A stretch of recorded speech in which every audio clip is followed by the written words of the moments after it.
mio padre fa, apriamo qualcosa. E io ho detto, va bene, apriamo un ristorante. Ma io ho fatto la scuola di geometra e poi mi sono inserito, diciamo, nell'ambito della ristorazione, tutto un altro mondo per quanto riguarda, diciamo, non c'entra niente con il geometra.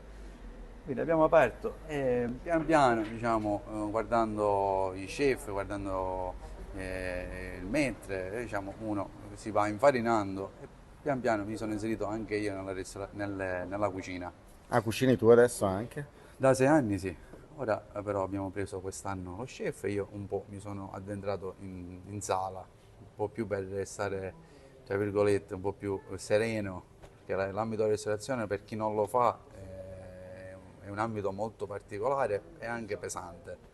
Molti dicono, ah, guarda il ristorante, fai i soldi, invece vi posso pur dire che la ristorazione, sì, se la fai bene vai avanti, ma probabilmente i soldi non si fanno spudoratamente, diciamo.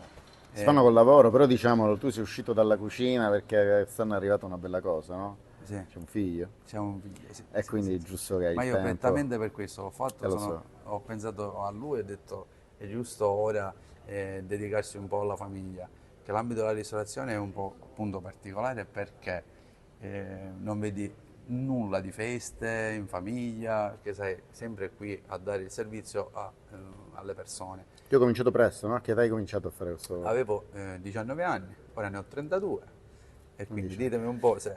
In un posto bellissimo perché proprio insiste sul porto, guardate che bellezza di porto. E parlaci un attimo del... Cos'è il tuo ristorante? Allora, Perché noi abbiamo aperto prettamente inizialmente come pesce, poi abbiamo inserito pure qualche taglio di carne, usiamo cibo e ingredienti del territorio, non usiamo congelato, cerchiamo stagionalmente e mensilmente di fare un menù adatto agli ingredienti che si possono usare in quel mese. Ad esempio il tonno adesso sta finendo e inseriremo la ricciola, che è diciamo un pesce che ha adesso.